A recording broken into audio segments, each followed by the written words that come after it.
Tervetuloa uuden videon pariin.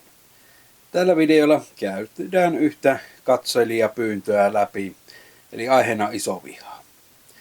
Ja tästä vielä sen verran, että tämä on erittäin pintapuolinen katselmus. Materiaalia tästä saisi varmasti kiinni vaikka 10-tuntisen videon, mutta olen yrittänyt ottaa vain tärkeimmät asiat tähän. Mutta kaupallinen tiedotehan löytyy alta ja tilaa kanava, mikäli seuraat minua. Ja ei muuta sitten kuin video. Venäläisen ylivallan aika, nykyiskielellä isoviha, oli osa Pohjansotaa, joka sijoittui vuosiin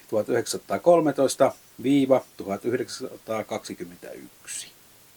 Venäjä voitti Ruotsin niin sanotussa Pultavan sodassa tai taisteluissa, ja tämän voidaankin katsoa lopettaneen Ruotsin valtakauden. Tämän jälkeen Venäjä valtasi Suomen alueelta suurimpia suomalaisia kaupunkeja. Tuohon aikaan Suomessa riehui myös paiserutto, joka sai lempi- tai haukkuman nimen Musta surma. Sen kerrotaan tulleen Aasiasta Tallinnaan, ja siihen liittyykin eräs tarina, mitä kautta se levisi myös Suomeen. Tuolloin oli karanteeni-aika, mikäli kävi Tallinnassa. Se oli 6 viikkoa. Ja kerrotaankin erään kartanon pojan käyneen Tallinnassa salaa ja tulleen Suomeen ilman, että piti karanteenia. Joten hän olisi levittänyt tätä sitten eteenpäin ja eteenpäin, joka sitten laajeni loppukädessä koko Suomeen. Eikä ruton leviämistä ainakaan hallinnut se, että esimerkiksi Turussa ihmiset heittelivät ikkunoista ulos kaikki roskat ja kuolleet, ja menipä sinne jopa välillä eläviäkin ikkunasta ulos, jolloin tartuntataudit ovat erittäin otollisia tarttumaan myös seuraaviin. Tästä syystä Suomen kenraali, kuvernööri, kreivi Nirot halusi laittaa kuitenkin rangaistavaksi nämä elävältä heittelijät, ja niinpä heitä laitettiin paalupuihin ynnä muihin rangaistusta suorittamaan. Toki rikkaat selvisivät tästä kuitenkin rahalla. Kaikkiaan on arveltu tuon paiseruton vienneen Suomessa 10 000 henkeä.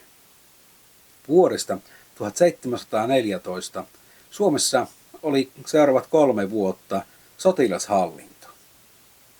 Tämän toimet olivat kuitenkin vähän semmoisia tilapäisiä, koska eihän tiedetty milloin sota loppuu, ja tuohon aikaan informaatiokaan ei kulkenut samalla lailla kuin nykyään nettejä ynnä TVtä pitkin ja radioita, koska eihän silloin ollut tollaisia. Vuonna 17 sotilashallinto kuitenkin poistuu Suomesta, pois lukien Viipuri, josta jatkuu vielä 17 vuoden jälkeenkin, johtuen hyvin pitkälti siitä, että Venäjältä oli tarkoitus Viipuri liittää itsensä. Tuolloin suomalaiset kohtasivat myös venäläistä terroria. Erilaisia raiskauksia, pahoinpitelyä ynnä muuta. Onkin arveltu väkivaltaisimpien tekojen sijoittuneen tuon valtakauden aivan alkuun. Tutkijat ovat kuitenkin hyvin erimielisiäkin siitä, että onko venäläisten tekosia liioiteltu vai vähätelty. Osittain tuohon liioitteluun voi olla syynä sekin, että Ruotsin hallinto mielellään korosti ja nosti esiin venäläisten tihutöitä, koska he halusivat nostaa suomalaisten taistelutahtoa. Mutta kuinka sitten kävikään? Suomalainen aatelisto ja papisto pakeni Ruotsiin. Samalla Kaarle 12 antoi käskyn vielä suomalaisille virkamiehillekin siirtyä Ruotsiin, jolloin virallinen Suomen hallinto oli Ruotsin puolella. On arveltu Ruotsiin menneen Suomesta noin 30 000 pakolaista.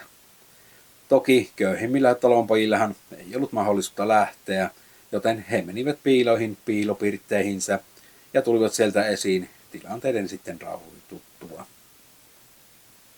Miehittäjät turvautuivat hyvinkin mielellään väkivaltaan. Tosin osasyynä saattoi olla se, että kun virkamiehet oli paineet jo Ruotsiin, ei heillä ollut enää apukäsiä, ketkä olisivat olleet tilanteen tasalla.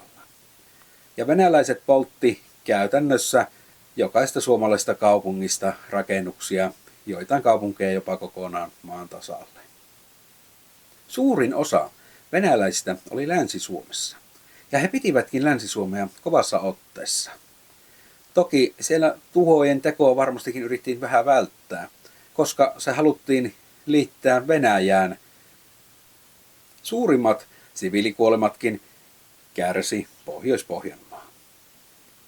Tsaari antoi myös käskyn Kalajoelta pohjoiseen päin tuhota maasto 100 kilometrin syvyydeltä, jottei ruotsalaiset sitten pääsisi hyökkäämään sitä kautta.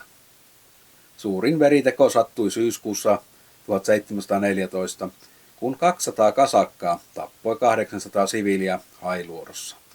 Venäläiset ryöstivät myös elintarvikkeita, jolloin siviilit joutuivat etsimään muonansa erilaisista korvikkeista.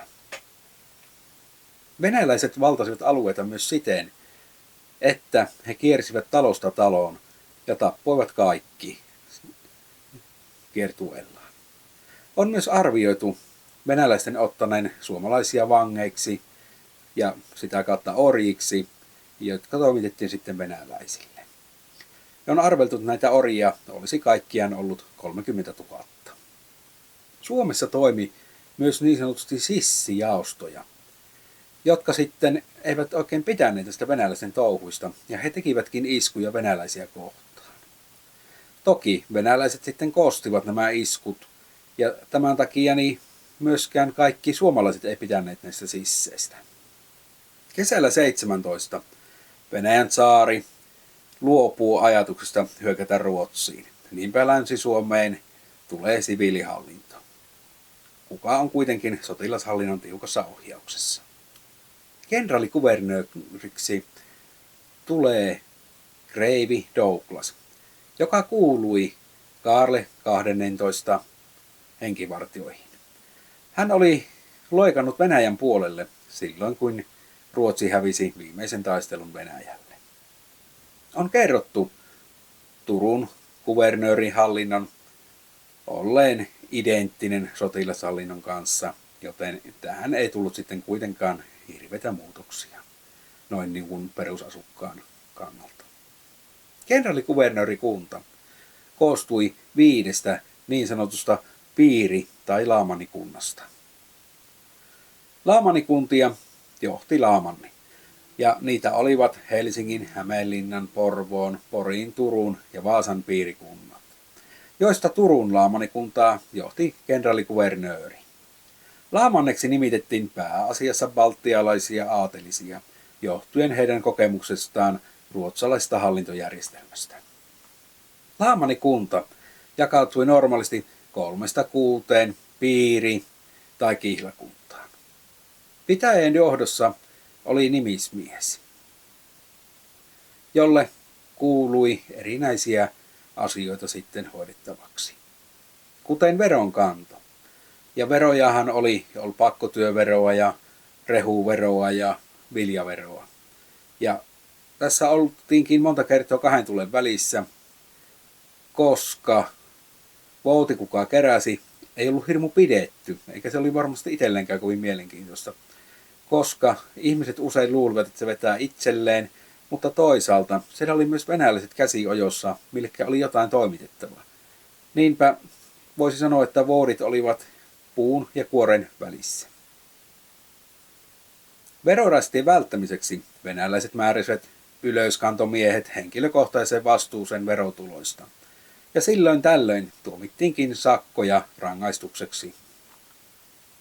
Pääsääntöisesti venäläisillä miehitteillä oli vaikeuksia järjestää siviilihallinto ja oikeuslaitos Suomessa, koska säätyläisten paettua pätevistä hallintovirkamiestä ja lakimiehistä oli muutenkin jo puutetta. Niinpä päteviä henkilöitä ei tahtonut vain löytyä. Tässä tämänkertainen video.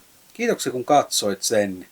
Ja voin sanoa, että materiaali kun luki, niin ihmisarvoa ei ole kyllä paljon tuolloin arvostettu. Eikä raiskaukset, pahoinpitelyt siviiliöitä kohtaan, niin on ollut vain normaalia sodankäyntiä. Väkisinkin tulee eräs vanhempi mies mieleen, joka tällä hetkellä Euroopassa viljelee tuhoa, että onko hänen ajatusmaailmansa tuolla 1700-luvulla. Mutta joka tapauksessa nähdään tuossa seuraavan videon parissa. Se on moro.